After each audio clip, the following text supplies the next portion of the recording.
Don't miss the tea. Subscribe now. Dude, put that drink down for a second. Seriously, look at me.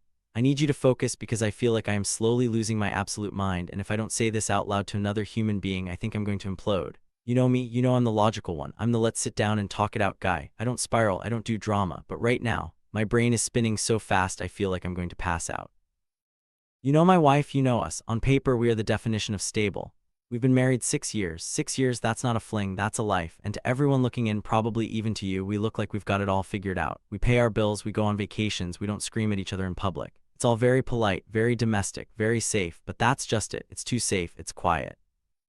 And lately, that silence feels less like peace and more like the calm before a hurricane rips the roof off. I need to spill this because I'm starting to feel like I'm living with a stranger. It started about a year ago. Just patterns, weird patterns. You know how usually when you're married, you talk about everything. We used to be like that. But now it's like there are these invisible landmines all over the conversation. I'll bring up something totally benign, just trying to connect, trying to get past the surface level. How is work? Garbage. And she shuts down. Bam, wall up.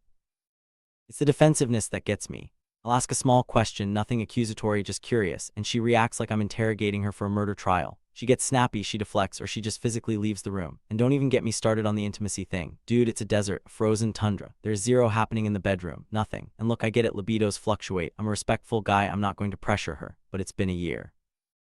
A year of feeling like I'm roommates with a woman I'm desperately in love with. It hurts. I won't lie to you, it hurts like hell. But when you combine the physical rejection with the emotional stonewalling, it starts to feel like she's checking out, like she's slowly ghosting me while living in the same house.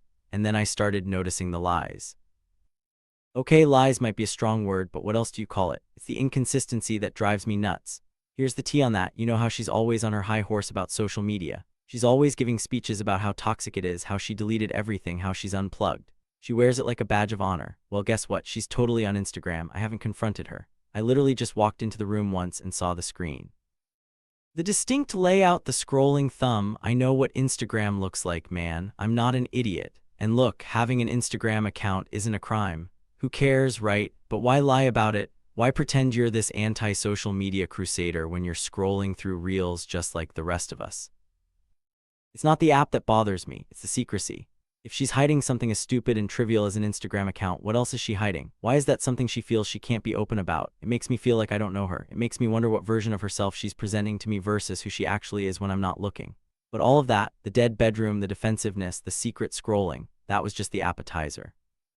The main course happened the other day, and this is the part that has me questioning my entire reality.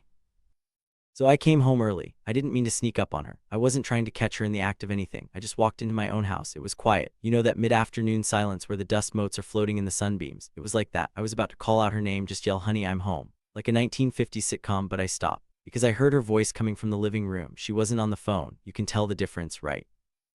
When someone is on the phone, there are pauses. There's a cadence of listening and responding. This wasn't that. She was talking to herself, but she wasn't just muttering about the grocery list or where she put her keys. Dude, she was rehearsing. She was practicing a conversation, and not just any conversation, she was practicing a fight or a confession. I couldn't tell which, but the tone, it sent a chill down my spine that I still can't shake. I froze in the hallway. I felt like an intruder in my own life. I couldn't make out every single word, and I didn't want to press my ear to the door because that feels like a betrayal, but I heard enough. I heard the emotion. She sounded so stressed, conflicted, frustrated. She was saying things like, "If I say this," and then she'd stop. Then she'd start again, changing the phrasing. It sounded like she was trying to navigate a minefield. She sounded scared, man. She sounded like she was holding onto something so heavy it was crushing her, and she was trying to figure out if she could put it down without blowing everything up. It was the way she spoke, like she was debating whether to even have the conversation at all. I got the distinct impression that whatever this thing is, she knows that once she says it, she can't unsay it, that it changes things. It requires her to show a part of herself she's been hiding. I stood there for maybe 30 seconds, holding my breath, my heart hammering against my ribs like a trapped bird. I felt sick, genuinely nauseous. Because she sounded like a woman at a crossroads, and I had no idea the road even existed. I quietly backed out. I went back out the front door, closed it softly, waited a minute, and then opened it again, louder this time.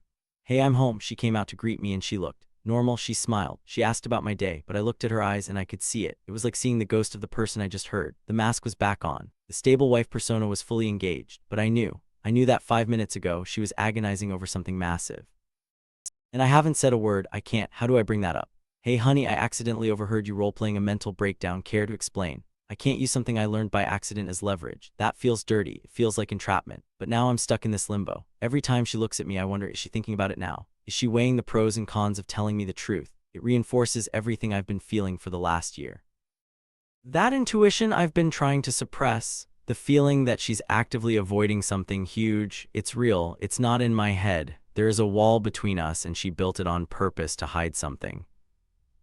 And I'm not assuming she's a villain. That's the hardest part. I don't think she's necessarily cheating on me. It didn't sound like an I'm in love with someone else rehearsal. It sounded more complicated than that, more internal, but the avoidance itself is killing me. The fact that she feels she can't talk to me, that hurts more than whatever the secret might be. I feel so insecure right now. I'm looking for clues in everything. Is it money? Is it past trauma? Is it something about her family? Is she sick, or maybe she just isn't happy? Maybe she's been rehearsing how to leave me. That thought keeps waking me up at 3 a.m. I'm trying to be cool. I'm trying to just go about our routine, make coffee, watch TV, go to sleep. But inside, I'm screaming. I feel like I'm waiting for a bomb to go off, but I don't know where it's hidden or when the timer hits 0. Am I overreacting? Tell me honestly. Is it crazy to feel this unsettled? Is it reasonable for me to want clarity? Like, do I have a right to know why certain topics are off limits? Or is that me being controlling? Maybe everyone has secrets. Maybe she's allowed to have her private world. But when that private world starts eating away at our intimacy and making her act like a stranger, doesn't that become my business too? I don't know if I should confront her. I don't know if I should wait. If I push her, she might clam up even tighter. She's already so defensive. If I say, I feel like you're hiding something, she'll probably just gaslight me and say I'm imagining things. And then I will look like the crazy one. But if I let it go, if I just wait for her to be ready, God knows how long that will take. It's already been a year of this Cold War. Can I do another year? Can I live with this knot in my stomach, watching her fake smile at me while I know she's harboring this turmoil? I feel like I'm grieving a relationship that's still technically alive. I'm mourning the trust we used to have. I'm mourning the girl who used to tell me everything. So lay it on me. Am I letting ambiguity drive me insane? Should I just chill out and trust that she'll come to me when she's ready? Or is this massive red flag waving in my face and I'm just standing here like an idiot waiting for it to hit me? I just need to know if my reaction is proportional to the situation. Because right now, everything feels huge, scary, and fragile, and I am terrified that one wrong move is going to shatter whatever is left of us. Tell me what you see, because I can't see anything clearly anymore.